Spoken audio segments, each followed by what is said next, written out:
Welcome back to normal baseball. The Braves have swept the Mets to put them more into a hole in the NL East. Luis Arraez and the Marlins are on an absolute tear, and the Blue Jays took 3 of 4 from the Astros, and their starting pitching was dominant. Let's talk about it.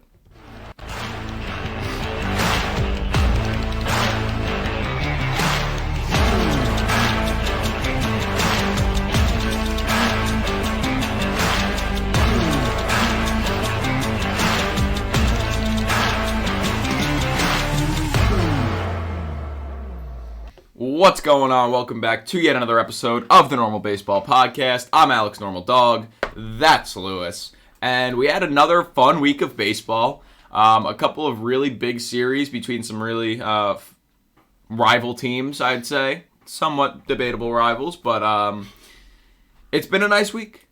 And we're here to talk about it, as always. That's what we do here on Normal Baseball. If you do like what we're doing, make sure to subscribe, comment, let us know what you think. Let us know what your opinions are on what we're about to talk about. And, let's get right into it. Let's do it. So, we have to start with what is the biggest thing. What is the biggest storyline of the week? The Atlanta Braves have swept the New York Mets, and in 3, honestly, crazy games.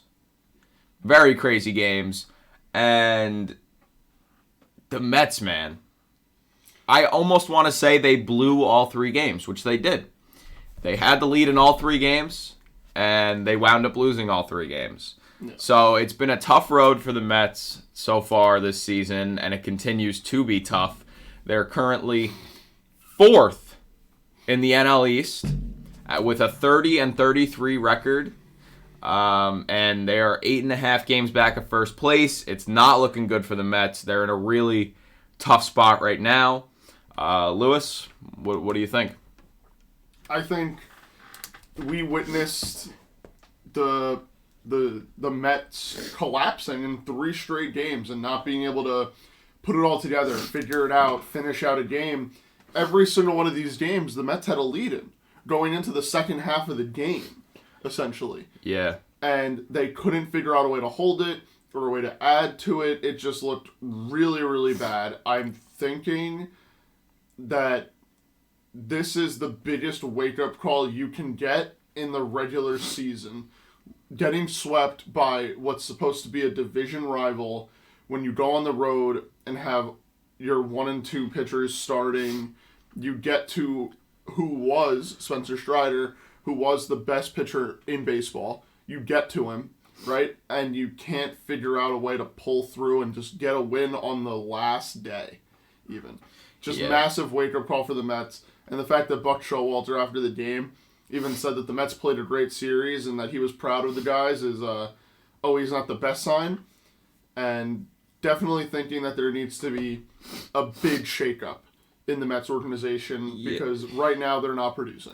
Yeah, one of those big shakeups could honestly be Buck Showalter getting up on out of there, because, like you said, Game 3 was kind of the most jarring game in this series, because the Mets, as you said, got to Spencer Strider, 8 runs off Spencer Strider. They had a 10-9 lead going into the bottom of the 9th. You know, they might have scored 10, but they might have scored 10 and allowed 9, but they still had the lead up to that point, which is all that matters. And then you bring in Tommy Hunter, of all guys. I mean, I get that Robertson gave up the lead, but in the 10th inning, bringing in Tommy Hunter, who's been awful this season, doesn't make any sense. And I understand that you have your other guys in your bullpen got hit. Like, obviously, Ottavino got hit the day before. Michael Harris hit a 2-run homer off him to win the game for the Braves. But when you bring in a guy like Tommy Hunter in extra innings of a game where you could possibly get swept by your division rivals to put you on a 6-game losing streak, 3 games below 500, 4th place in the division, you can't be doing stuff like that. You can't be putting in that bad of pitchers in those situations. So I think, like you said, a lot has to change in Metland, and which is different from what we might have thought going into the season. Because going into the season, we said, this team's pretty complete. They pretty much have everything they need. And it has not been that way so far this season. Yeah. Scherzer started game 2, and he had a really good start. And then he had one inning where he just imploded for 5 runs, and that was the beginning of the end. Same with game 3. They got off to an amazing start. Francisco Alvarez had 2 home runs in game 3, and they still wound up losing. It's just wild. Well, also the Mets also scored 10 runs. I think the lead was Brandon 10 Nimmo to 6. Brandon Nimmo had a grand slam. They scored a lot. They did their job. Yeah, just can't lose that. You cannot lose a game like that in that sort of fashion. It's a really bad look. But if we move to the other side of it, the Braves sweep. They're feeling good. I mean, even without Austin Riley playing at that MVP caliber level that they're expecting him to, even when Ronald Acuna Jr. didn't come up big in some of the big moments, right? They still found a way. Orlando Arcia hits a game-tying home run in the bottom of the 9th inning. Did not have that one on my bingo card. No, me neither. Ozzie Albies in the third game. Both things happened in the third game. Ozzie Albies, the only player on the Braves to not get a hit heading into that at-bat, absolutely nukes a 3-run home run into the chop house. It was nuked, too. It was gone off the bat. It was just one hell of a display of dominance from the Braves, which I did not think we would have seen this series. I thought that this series would be a lot more competitive, and it just wasn't. Yeah. I thought it was going to be a lot more competitive, even with the Mets being as bad as they were. And I want to say it was still competitive. If you take away, the Mets bullpen, it was pretty competitive. They both got the starters. Both games were determined late. The Mets had leads early in the games. I just think a lot of the games were determined late. So I think they were competitive games up until, the Mets bullpen came in. So I don't know. I just think that was the big problem for the Mets this series. Because they scored in all 3 games, right? They scored 5 in game 2, 10 in game 3. I don't know how many they scored in game 1. That I'm not too sure of. But I think it was a really competitive series. I think it was a good series in terms of baseball, but not in terms of winning for the Mets. Because, obviously they lost all 3 games. They scored 4 in game 1. Yeah. Then they wound up losing, 5-4 or 6-4? 6-4. But yeah, the Braves are obviously a big story here too. Braves, they're feeling good right now. They're on a 5-game winning streak. They've won 7 of the last 10. They're 38-24, and they're 3 games up of the Miami Marlins. So the Braves are feeling good, and they play Washington at home now. Yeah. So that's what you want to be doing after you just take a series like that, play another bad team in the Nationals. So they're looking to make it a 8-game winning streak by the time we're here next talking about it. Yeah, and it would not surprise me if they did. The Mets are very unlike... the Braves are very unlike the Mets in the sense of they get shit done when they have to get shit done. Oh, yeah. Where it feels like the Mets kind of think... Well, we have a couple of big names and guys who are breakout stars, which means that we should just be able to win, and no one wants to contribute to that. I think that's a glaring issue within the Mets organization right now. Yeah. I would like to say Francisco Alvarez, I'd like to give him a little round of applause because he has been very, very good. He's been very, very good. So I want to give Francisco Alvarez a little round of applause. I know you're a Francisco Alvarez hater. Very, very good. But I think He's been what they needed at the catcher position, but of course he's not starting a catcher. For a catcher, his offensive numbers are really great, and his defense was exceptional during the time he was starting every day. Obviously, last night he started at DH for the first time this season, but I still think he has been very, very exceptional, and I think he does deserve a little round of applause. I know you're a Francisco Alvarez hater. But you got to give credit where credit is due. I'll give him credit. He's doing the damn thing. But don't know about... No claps. That's disrespect. He's been very, very good. The second very throws me off. He's been exceptional. He's been very exceptional. Fair enough.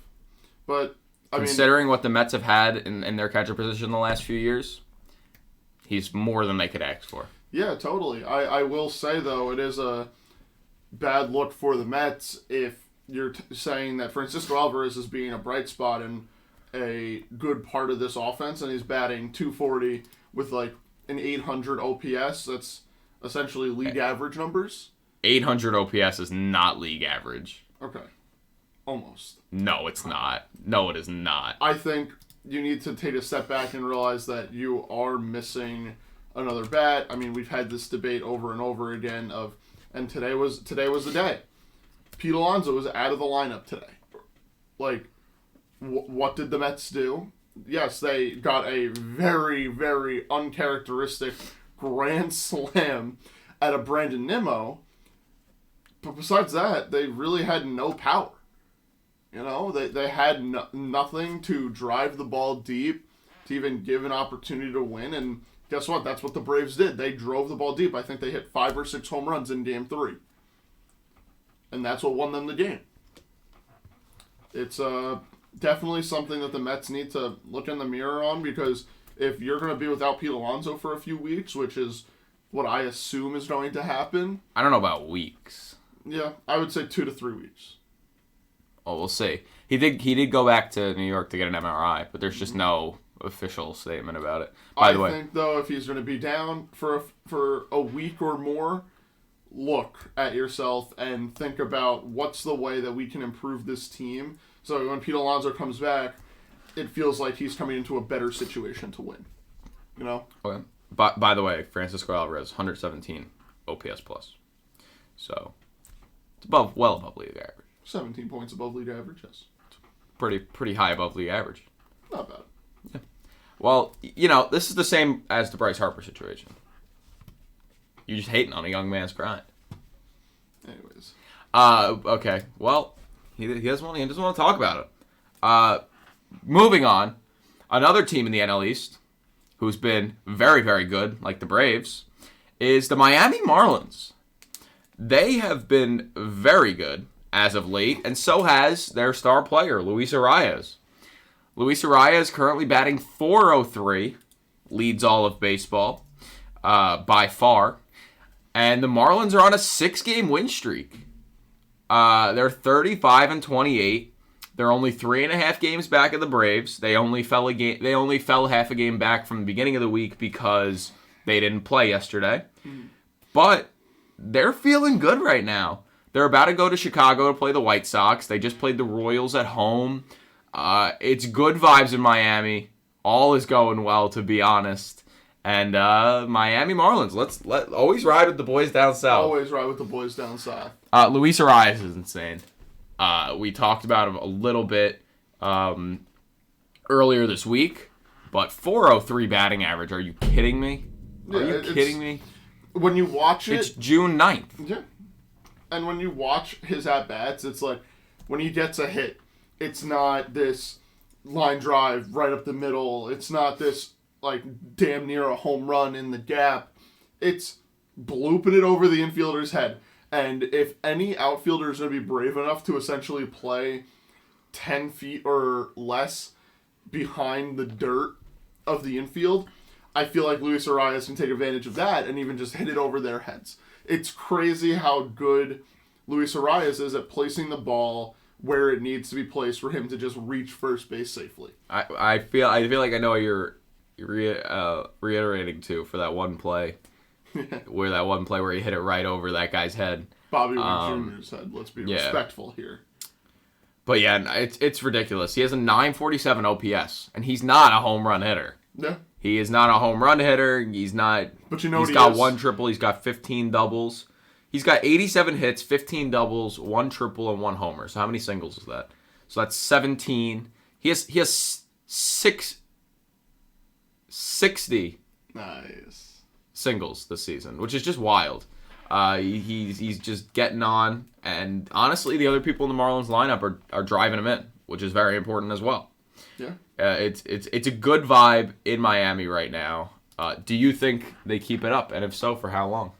I'm going to say no, just because they have an issue of their pitching not being super sustainable, especially with now, I believe it was Edward Cabrera just went down. He might have an injury. He might not make his next start. Sandy has not been Cy Young Sandy. No, I think Edward is fine.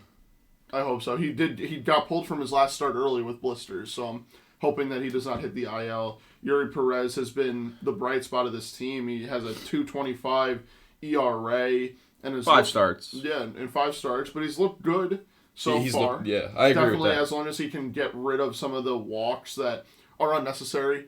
You know, like he goes up in the count 2-2 or 1-2, and then somehow the batter turns it around to then work a walk from time to time, which I don't like out of Yuri Perez. I feel like he has the stuff to finish off at bats, but he hasn't been so far. And then when you talk about the bullpen, yes, their bullpen numbers look good for now, but I don't know how sustainable it will be, especially down the stretch. And if they do make the postseason, right, which I think is a long shot right now, this is going to be considered one of the worst contending bullpens in baseball. I mean, there's something in that. I get what you're saying. Their bullpen is not good.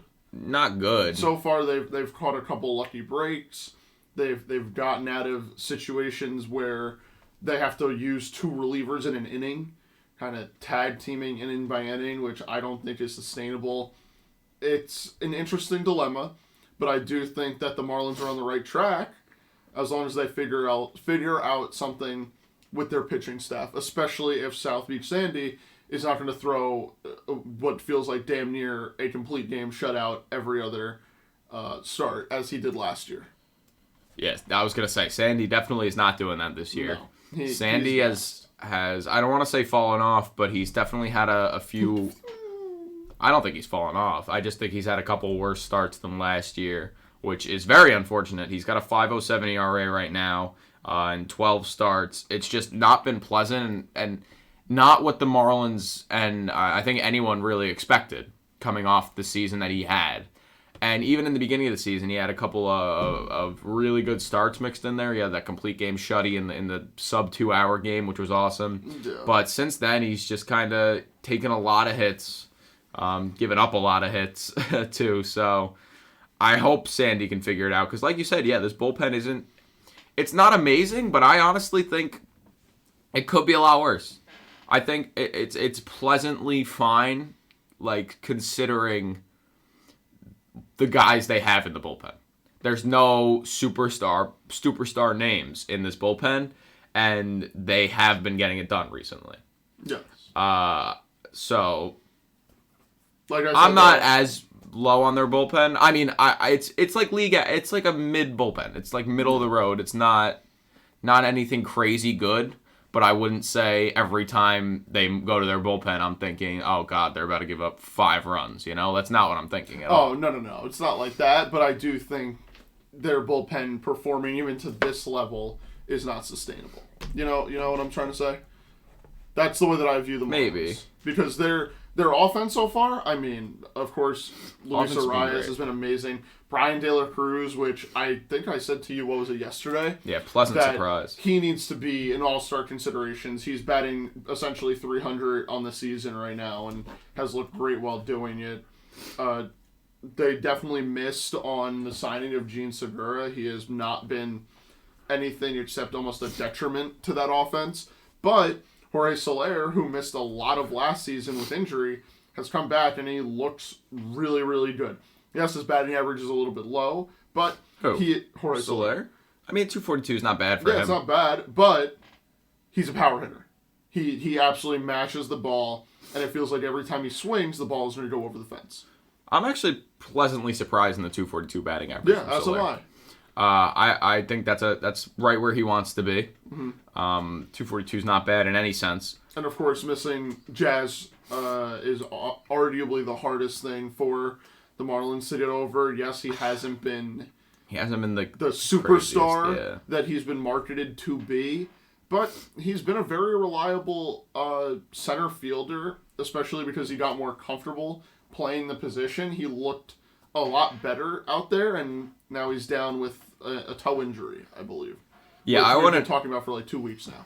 I want to know when he comes back, who leaves, because their outfielders have been pretty good so far this season. I mean, Jonathan Davis, smaller sample size, but he's been pretty good so far. Obviously, Brian De La Cruz and Jesus Sanchez are going nowhere. Yes. Garrett Hampson off the bench has been pretty good as well. So I'm interested to see what happens with Jazz after he comes back. Same thing with Avasail Garcia. Avasail Garcia is another outfielder who needs a roster spot. So, well, it would not surprise me if whenever Jazz Chisholm does come back, if he comes back, they sort of put it on a rotator between Jazz, Jonathan Davis, and maybe even Jesus Sanchez in terms of, who's playing where and when. Just so that way they don't run the risk of Jazz, hurting himself or playing long games out in center field time and time again. However, I think that's what Jazz wants to do. I think as soon as he comes back, he wants to play center field for the Miami Marlins. I don't think that's what the organization wants to do as soon as he comes back from injury. I think they want to sort of ease him in more to playing center field every day because he has not played in quite some time now. Yeah, I don't know. I'm not sure, though. I think he might just start playing. No, it wouldn't surprise me if he did. Not at all saying that it's a bad idea. It's more of just like, who's he... I mean, it's got to be Jonathan Davis at this point because he hasn't been on the team for very long, but he has been good, so it's a little unfortunate in that sense. Yuli Gurriel's also been really pleasant surprise for them, too. He's hitting 275. After a really bad start to the season, too. Yeah, age 39, he's out here doing it. So, good for him. Good for him. Yeah, good for him. Good for the Miami Marlins. Good for Jesus Sanchez. Good for Brian De La Cruz. Good for Jorge Soler. Great for Luis Arraez. If he finishes the season batting 400, you got to appreciate it. Oh, I'm already appreciating it. You could be a Marlins fan, a Mets fan, a Braves fan. You could be a Yankee fan. Fucking Twins fan, you got to appreciate it. DBacks fan, you got to appreciate it. Yeah. So, a round of applause for Luis Arraez and the Marlins. Can we talk about the AL for a little bit? Of course we can. I feel like there's been a lot of NL talk this week, which there has. So, going to the AL, I want to talk about one of the top teams, the Texas Rangers. They have seemed to have it all together this season. Seager has been amazing. Semien has been amazing. Their pitching staff has been very good. Very, very good. And it's all looking good for them. They have the second best record in the American League and in baseball. Yeah. And nothing seems to be going wrong for them this season. So, Rangers, round of applause. How are we feeling about the Rangers and their AL West title chances? Well, I think it's as simple as the Rangers paid out the right guys and made the right moves to get back to where the Rangers want to be. And yes, this is what I would consider the start of it, especially after losing Jacob deGrom last week for essentially 2 seasons, if I had to guess. I don't know about 2. But yeah, I know what you mean. A while. I think we're going to see this team just only get better. Ezekiel Duran has been amazing, especially when Corey Seager went down with an injury. Marcus Semien just had a 25-game hit streak, but lost it the other night. Robbie Grossman has been a pleasant surprise. He's been playing all right defense in left field. He's been playing serviceable defense in the outfield, and his bat hasn't been horrible. Adolis Garcia being, dare I say, border star. Border? He's leading baseball in RBIs. I'm sorry. Border superstar. Sorry. Oh, you said star. Definitely a star. That's on me. Border superstar in the terms of how exciting he is to watch. Second in RBIs. Yeah, and how amazing his stats look so far. Josh Jung, young stud in the hot corner, getting it done too. This whole team is hitting, and the problem with the Rangers that we've seen time and time again since, of course, they were in that World Series contender, playoffs every year form, was they didn't have enough pitching to get it done. So what did they do this offseason? They went out and got Nathan Eovaldi. They went out and got Andrew Heaney. They went out and got Jacob deGrom. And guess what? Martin Perez just was coming off one of the best seasons of his career. They made the right moves, and it's paying off so far. And I think the only direction to go for the Rangers from now on is up. They can only get better. They can only succeed more because they have built a great team. Yeah, I love it for them because last year, going into it, we were all talking about this type of team that the Rangers were going to have, competing for the AL West and kind of dominating other teams through not just their lineup, but their pitching too. You know, they got John Gray, and this even before they got deGrom, they still, you know.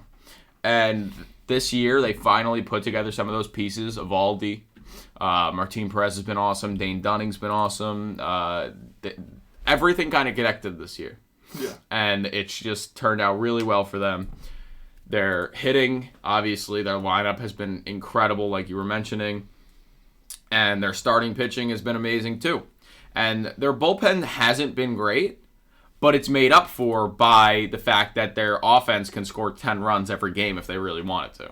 Yep. You know what I mean? So it's been a nice season for the Rangers. It's been great. And I think they do legitimately have a chance to win this AL West for the first time in a while. Dethrone the Astros in the AL West. So I'm excited for them. I'm very excited for them. And I love watching the Rangers. I watched them face the Cardinals this week just because I thought, why not? Oh, hey, the Rangers are playing the Cardinals. I want to watch the Rangers. Yeah. They have become a team that I really want to watch on a daily basis. I could not agree with you more. And I will say, I thought that the Rangers' time atop the AL West was over because I thought Houston was getting hot. I saw Houston getting hot in the standings, and watching them play, they were playing that classic, strong, powerful Houston Astros baseball that we've known since 2017, 2016. And look at where they got. What just happened to them? Look at what happened to them. They lost 3 out of 4 to the Blue Jays. Kevin Gausman in the last game, if you have the time, go back and watch the entire game. Kevin Gausman twirled the gem. He did. He did, and there was no ifs, ands, or buts about it. The Astros offense got absolutely shut down. And it's weird because I thought they were just getting hot. And I'll admit it.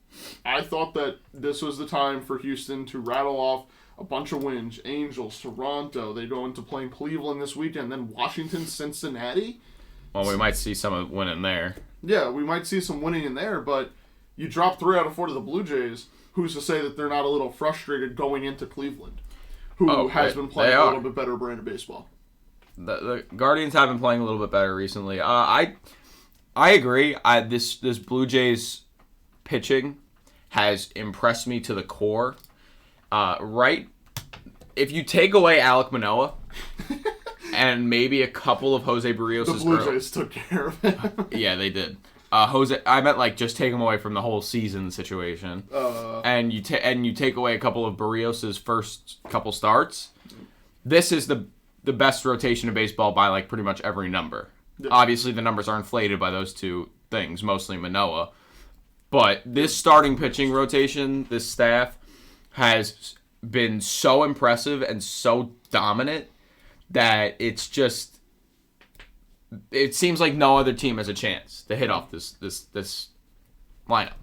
The only game the Astros won in this series was against Manoah, which, that's going to happen. He's been horrible this year. He's been giving up runs. And it's a great time in Blue Jays land if they weren't in the AL East.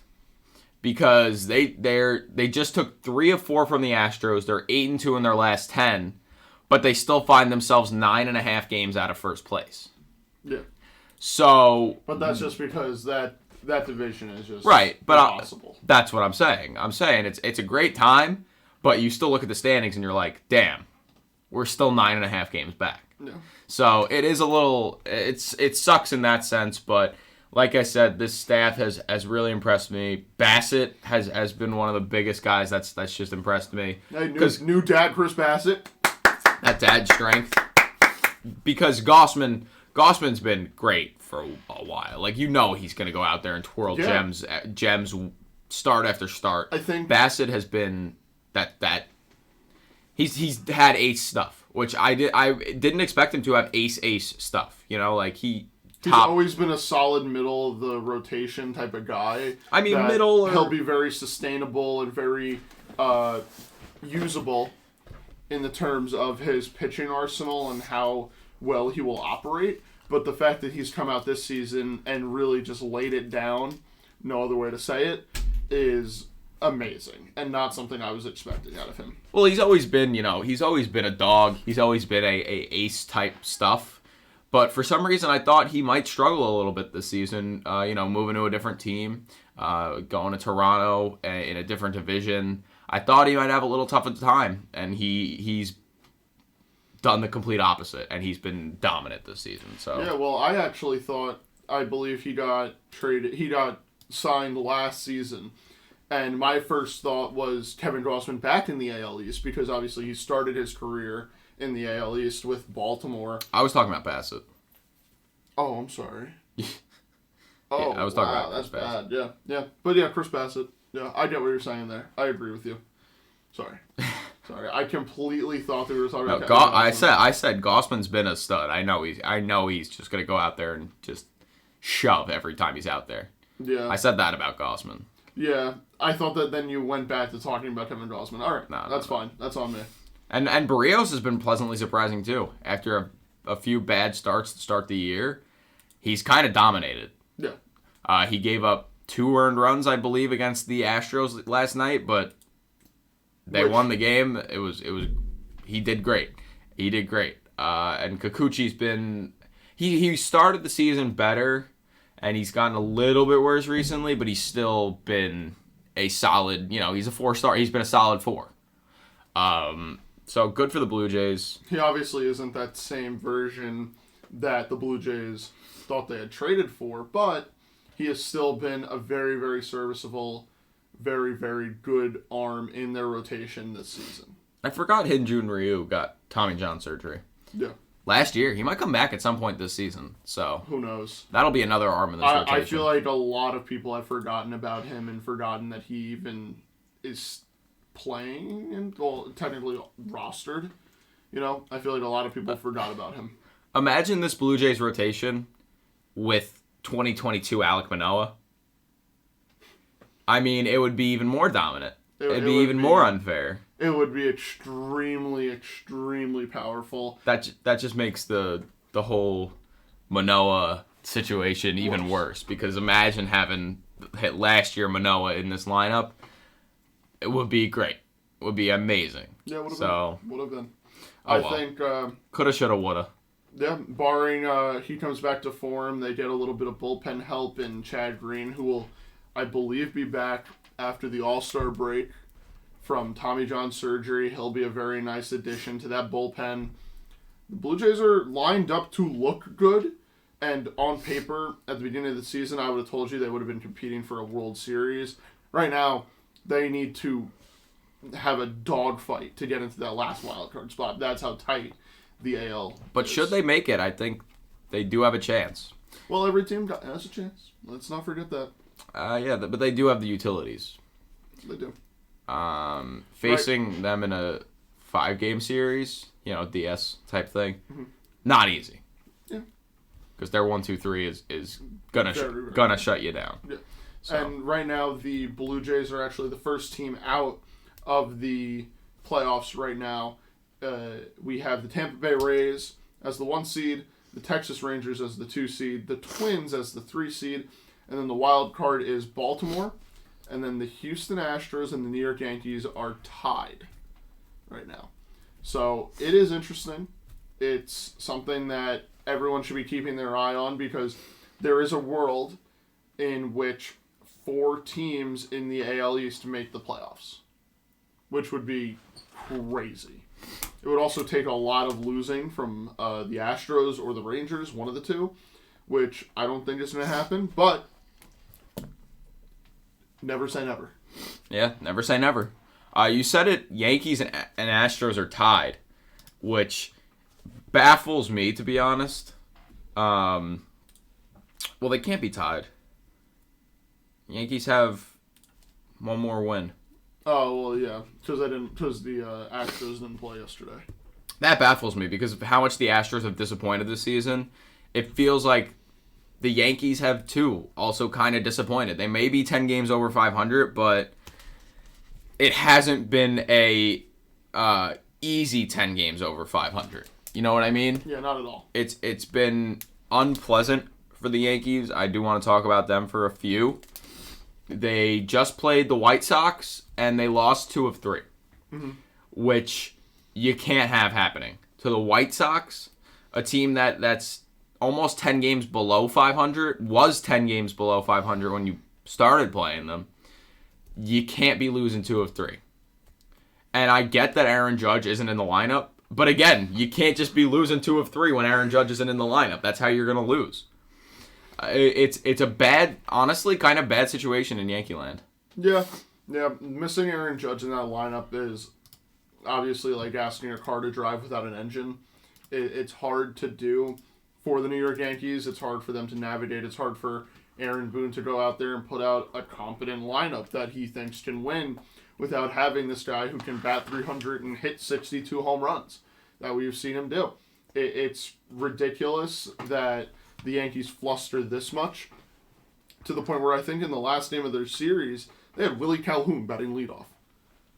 Well, he did good, though. He did good, but not in a million years would I have thought with that Yankees roster, Willie Calhoun would be the guy to lead off in a game that they genuinely, that last game of the series was a must-win. Getting swept by the White Sox would have absolutely ruined any sort of prayer that the Yankees had going into their next few series, especially when you go up against the best rivalry in all of sports, the Boston Red Sox, which, yes, the Red Sox have not been good, but whenever those two teams play, you would think that it's Game 7 of the ALCS.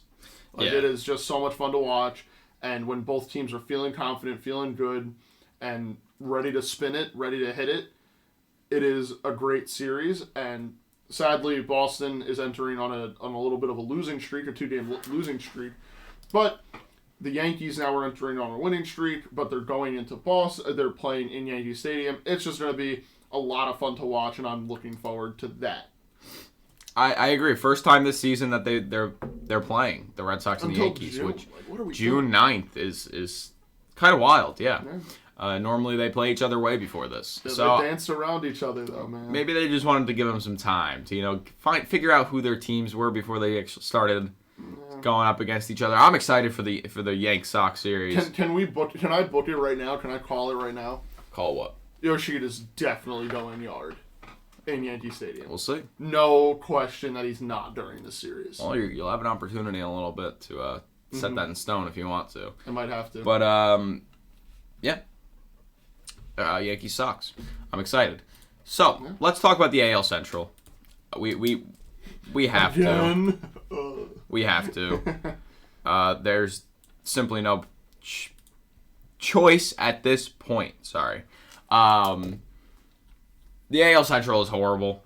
No team in the AL Central currently is above 500. It is June 9th. Again, just to remind everyone. And it's been an abysmal to watch. The only team that has, kind of been decent recently is the White Sox and maybe the Guardians, if you want to say that. Because the White Sox just won, I believe it was 6 in a row. So good for them until they lost the Game 2 of the doubleheader against the Yankees.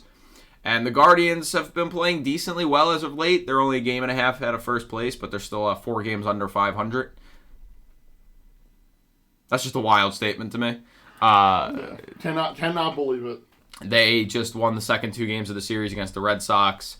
J. Ram had 3 home runs in Game 3. It was a monstrous 3. I mean, amazing from J. Ram. You absolutely love to see it. And this division's just horrible. And I think with this balanced schedule, there's a chance that we continue to see it like this for the entire season, which baffles me. Absolutely baffles me. So what do we think? What do we think's going on with the AL Central right now? Every team. Not what do we think in the sense of what do we think is wrong with each team? Just like reaction. A simple reaction is that every team in the AL Central sucks. They desperately... Okay. Baseball, way too baseball-y take here. A little bit annoying, even, if you will. They need one of the owners in the AL Central, or hell, even the NL Central, to go out and spend a shit ton of money. And don't care, like, if you're the Twins, right now you're sitting one game under 500, but you're winning the division right now. Why not as an owner? You have a very good attendance. I must say, I'm pleasantly shocked in how good their attendance is. Why not spend some extra money and bring in, one or two marquee free agents, put in a bid for Shohei. Like, just show the fans and the organization that you care enough. Because if people see that, if other players see that, they're like, oh, wow, they really want to win. Oh, wow, they really want to compete. I might want to go to Minnesota, which... We'll admit, I don't know 5 people that have ever said that willingly without no one having other options. But why not do something like that? Hell, the White Sox have built this team that we thought was going to be a World Series contender for years to come. Look at where they are. If they spent some money on bringing in a pitcher or bringing in a couple of different bats or trading away pieces when it mattered. And the Guardians, same thing. Going super cheap and trying to beat a team with singles against a team that hits home runs just doesn't work. Never works. Yes, they did get the splash in the pan last season of winning, 99 games or 100 games? 97, I think. 97 games. And winning an AL Central title, but it amounted to nothing because I think you won, 2 games in the postseason? Like, there's something seriously wrong with the AL Central. And it needs to be studied because every organization is poverty. I mean, you're not wrong. Yeah. And the Twins have the best chance to be good, and they're still not being good. So, it's just, proof is in the pudding. It's all laid out there of the AL Central is not good, and I think they're just missing someone to come in there and spend $1 million, per second type of thing. Bring in a couple of free agents, make it more interesting. Stop relying on your development process when it's very clear that unless you're drafting a top-end talent guy who is an amazing athlete, you cannot make players an amazing athlete. Yeah. And it's not the best look for the Central Division. No, not at all. It's not the best look whatsoever. Yeah. So, there's not much else to say about the AL Central. I'm not clapping for that. Well, we don't have to talk about it anymore. Yeah, but still, I'm clapping because we don't need to talk about it. I'd love to just never talk about the AL Central, but that's not really possible. Okay. We won't talk about the AL Central again until they sweep a team. No. Maybe until at least one team is over 500. Which, no, I'm not shaking on that because that might actually not happen after this weekend. The Twins play the Blue Jays. They can very easily get swept or lose 2 of the series. The Guardians play the Astros. The White Sox play the Marlins. The Tigers play the Diamondbacks. And the Royals play Baltimore. So after this weekend, the AL Central could look even worse. There is a very good possibility that you could show the win column for the AL Central right today and on Tuesday, and it could look the exact same. Or worse. Or, just the win column. I don't think, there's a very good chance that no team in the Central Division even wins one baseball game. It's possible. This weekend. It's possible. It's so possible, and that's what worries me about baseball, because I will say, let's just be real. Kansas City and Detroit, and even the White Sox, have shown, yes, even though they're not good right now, great baseball cities. When their team is winning, the Tigers showed out in the mid-2010s. The Kansas City Royals went to a World Series in 2014 and won a World Series in 2015. The Guardians competed. They looked very fun. They still have a very good attendance and players, and the team wants to be a predominant force in the city, but they're not putting out the best roster that they possibly could. Everybody in the Central Divisions is trying to save money, and the only big spend that we've seen so far, besides maybe Javier Baez, has been Carlos Correa, who, even then, it's a very, very team-friendly deal in the sense of there are a few outs for the Twins, barring anything go wrong. Well, that's justified, though. Any team would have done that. But I'm saying that's the biggest contract in that division. Yeah. Shouldn't be. Well, it is what it is. It is what it is. It is what it is. You want to do the Homer draft? Let's do it. All right. So, weekly ding-dongs. Yeah. For this week, obviously last week, you had Anthony Santander and Fernando Tatis Jr. I had Josh Jung and Ronald Acuna Jr. Weekly ding-dongs, you are at 11 points. I am at 21 points. Did either of your guys have home runs? No. Neither did mine. So. Wow. A wash. Wow. I feel like that doesn't happen too often. It's a straight wash. Nothing really happened in that sense this week. So, new weekly ding-dong picks. This will go until next Thursday, so we'll see what happens. Yes. Because that weekly ding-dongs was literally only this series. So, do you want to go first, or do you want me to go first? I'll let you go first. You want me to go first? Yeah, might as well. All right, I am going to start by picking a guy who's been hot recently, Juan Soto. Okay. Juan Soto is my NL pick. That actually took my player off the board. That took Juan Soto off the board for me. I actually was thinking about taking him too. Well, thanks for letting me pick first. Yes, of course. So I'm gonna go. I'm gonna actually go in my AL first. I'm gonna take Shohei Ohtani. Guy has been amazing. No other way to put it.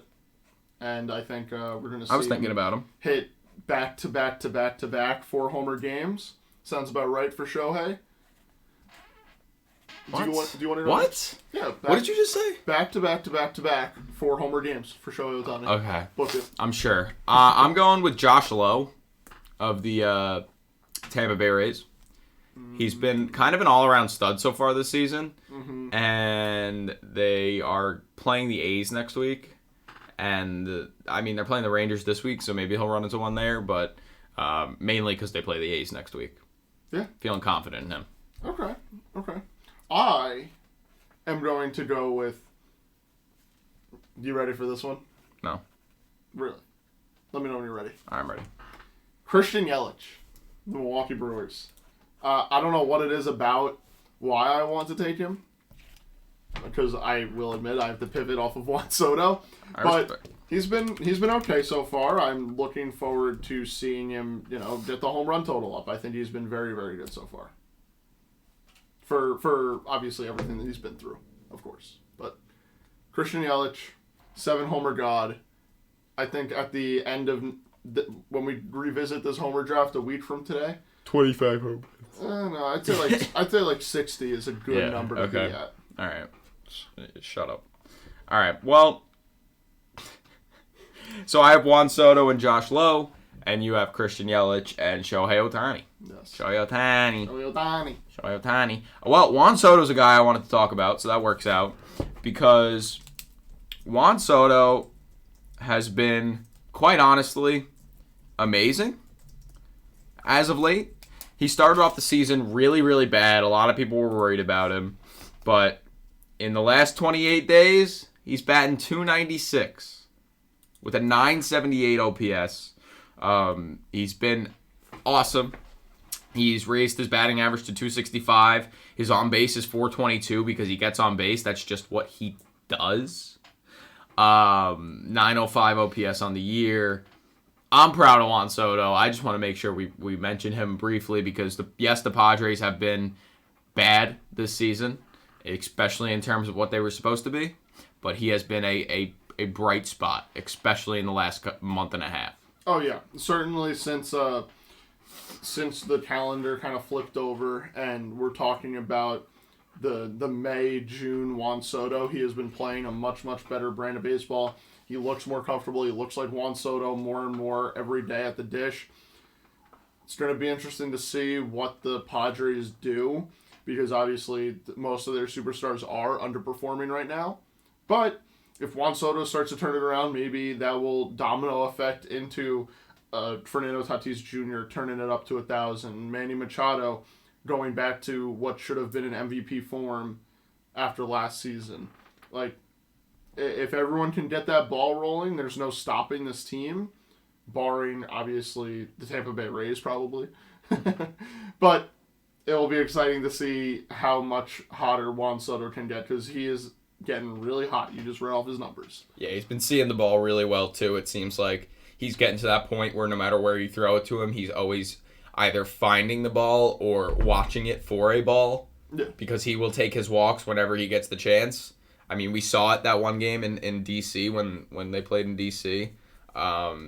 He walked, four times? 4 times and hit a single. Like, he'll take his walks when he can. So he's not afraid to watch pitches, which was a bit of his issue at the beginning of the season.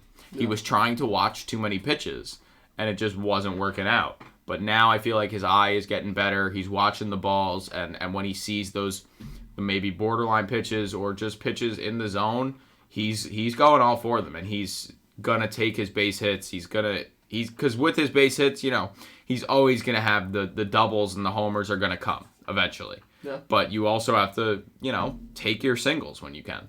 Certainly. Take your walks when you can. So Juan Soto's main goal is just getting on base, and he's been doing a phenomenal job as of late doing that. Yeah, and yes, Juan Soto has been phenomenal at getting on base, but he's actually the second best hitter in that Padres lineup right now, because Gary Sanchez has been on an absolute tear since getting released by the Mets after playing, I think it was, one game for them? A couple, yeah. Yeah, 2 games or something like that. Gary Sanchez has somehow figured out a way to hit .310 with 4 home runs in a Padres uniform, having the highest OPS, I believe, in all of baseball, and don't totally believe me and when I say that it's qualified, because it's so not. 219 OPS plus is absurd. Gary Sanchez wearing the number 99 in Slam Diego has been my favorite storyline of the season so far. Yeah, I kind of love it. It's hilarious to me. It's awesome. Yeah. It is awesome. And guess what? He's a catcher. That's what we spoke about earlier this week. The Padres needed catching help, and Gary Sanchez is there to save the day, I guess. For sure. Never thought in a million years I said Gary Sanchez is going to save the day, but I hope he keeps it up. I hope he keeps it up. I'm really happy for him. Gary's kind of found a home in Slam Diego, so good for him. Very happy about that. Yeah. I want to pivot a little bit to the Los Angeles Dodgers. Good transition. What do you want to talk about with the Dodgers? What? What do you want to talk about with the Dodgers? I said I want to transition to the Los Angeles Dodgers. I want to talk about the Dodgers. What do you want to talk about? What are you saying, man? What are you saying? Lewis hates the Dodgers, apparently. All right. Well, Lewis hates the Dodgers. He hates Clayton Kershaw. Whoa. You must, because you're Did you not see what I wrote down on the board? You hate the Dodgers. Hey, I had. I do not. Yeah, you hate the Dodgers. I do All not right. have hate So for it the sounds Dodgers. good. So Clayton Kershaw dominated the Reds. Yeah. Absolutely dominated the Reds. 7 innings, I believe 9 strikeouts, no earned runs. He's been awesome this season. Yeah. It needs to be appreciated more, because this Dodgers team is slowly not falling. I don't want to say they're falling slowly, but they certainly have turned it down as of late. Yeah, they've slowed down. They just lost 2 of 3 to the Reds. Yes, their bullpen blew both games, but they're now a game and a half out of first place. The DBacks don't seem to be slowing down anytime soon. So Kershaw has been a savior for them. They are getting Julio Arraez back this Sunday. So, well, you're another guy who you just hate for no reason. I'll go out on record and say that. Fuck that guy. All right, well, there you go. But yeah, Kershaw has been dominant this season. It's certainly great to see, age 35 season. A lot of people are like, yeah, Kershaw's getting up there in age. No, he's not. Same age as DeGrom. I'll say that till the day I die. Clayton Kershaw and Jacob DeGrom are the same age. Yep. So And two completely different pitchers. Brand of pitching is just could not be any more different from each other. But Well, yes, the brand. I'm not saying their pitching is the same, but no. their age is the same, and they're both dominant. Yeah. So And it's did you been not awesome. see what I wrote on that board? No, I really didn't read it, to be honest. Oh. Didn't really care. Dude, I put... So, for anyone wondering, we have a board where we just keep all of our topics so that way we know where we're going and all that stuff throughout the episode. I wrote Clayton Kershaw and his Cooperstown curve shut down the Reds. Try that one more time. Clayton Kershaw and his Cooperstown curve shut down the Reds. I mean, yeah, Could I not say anything more polite? that's what I just said. He shut down the Reds. Yeah. 7 innings, nine strikeouts. It was an amazing start. It really was. Yeah, I know. 7 innings, 9 strikeouts. It blew No my runs. mind to see how... Because the Reds... Let's state the facts. The Reds lineup is young. Kershaw is arguably the most decorated pitcher in baseball right now. And it's just proof that as long as you get playing time and as long as you survive in this league, you are always going to be one step ahead of the guy behind you. And the Reds might be the next team up, but guess what? Clayton Kershaw is the guy up now. And it felt like there was no way in hell anyone was going to confidently hit a ball out of that Reds lineup. It was bizarre. It was crazy. It was so entertaining to watch. Okay, love it. I like that Kershaw is putting together another dominant season.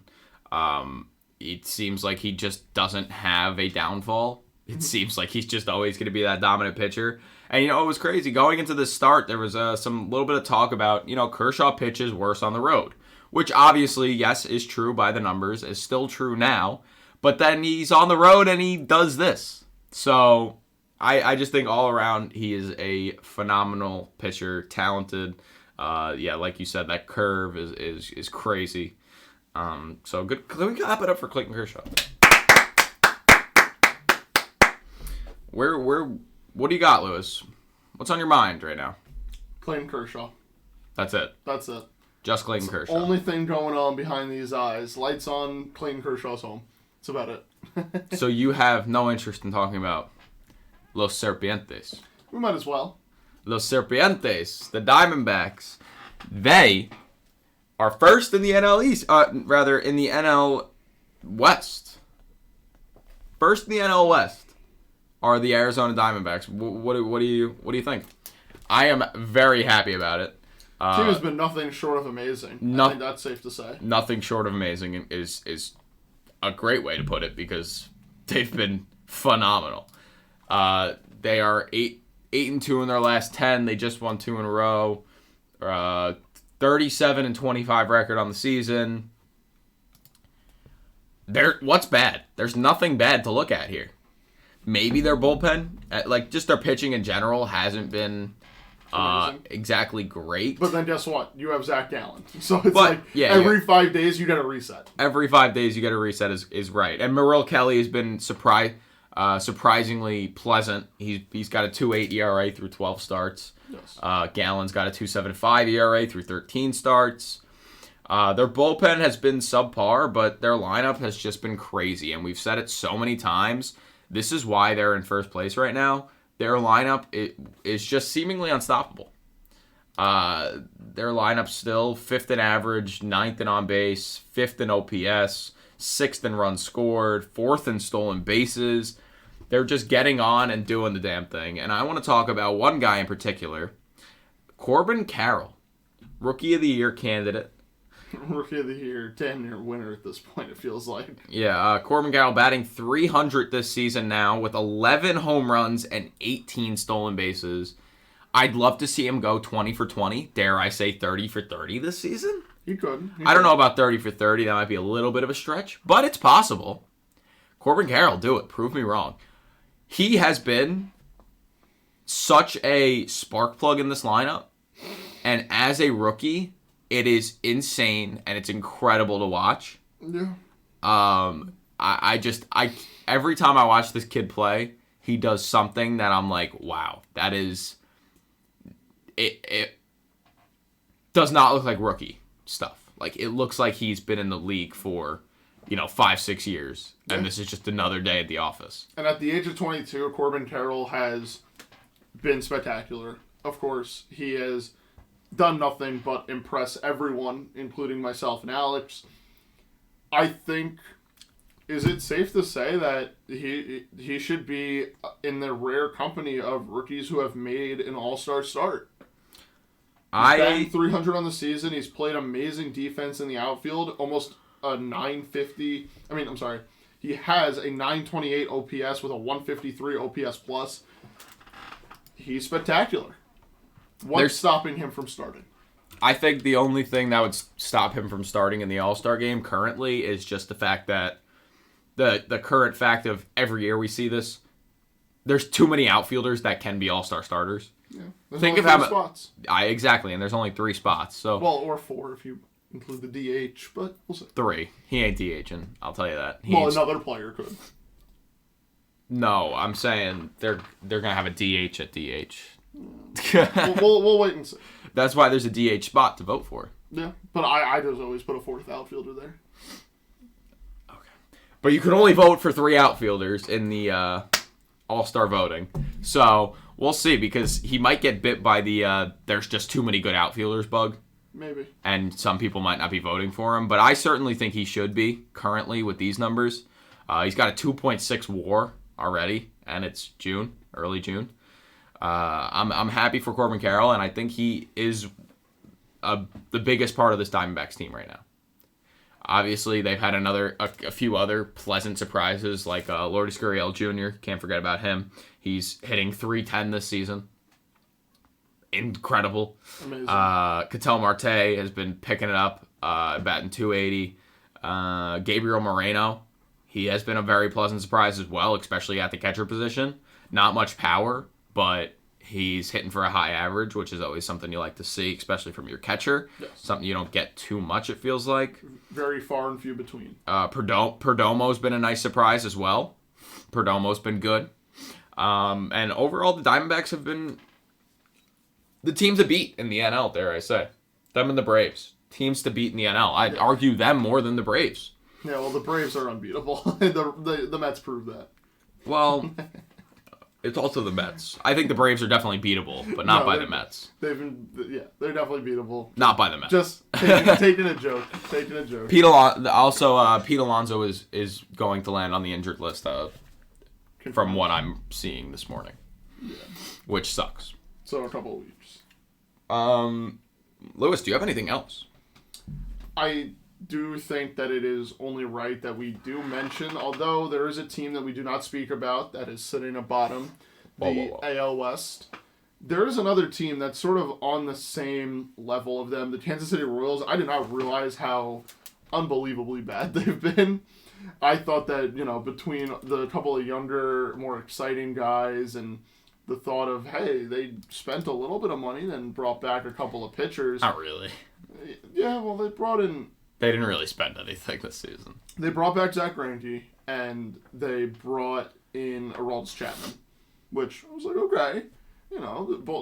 I could see them at least being an entertaining team to watch that could win a few games, along with, of course, the young guys, as I mentioned before. They are abysmal. It's that young lineup bug. Yeah, there's no veteran on this team. I mean, Salvador Perez, yes, but he's 33. Not enough. Yeah. It upset me because I did try, I knew that the Royals were struggling, and I tried to watch one of their games, and unless it's Bobby Witt Jr., Vinny Pasquantino, MJ Melendez, or Salvador Perez in the box, it feels nearly unwatchable. It feels like no one on this team is producing, and their numbers say exactly that. So yeah, they're just all around been abysmal. Yeah. They're almost as bad as the A's. Almost. Legitimately, what is it, 4 or 5 wins? They have 4 more wins than the A's, yeah. Yeah. So definitely need to, if you're the Kansas City Royals and watching this, please do something about this. I cannot, I want to watch your team. Please, I want to watch your team, but I can't because it is hard to watch. Yeah.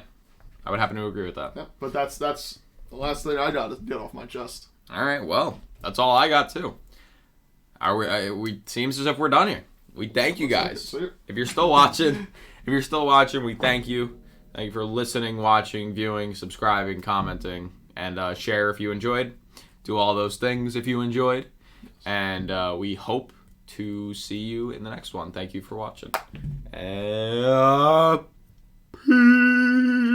Peace.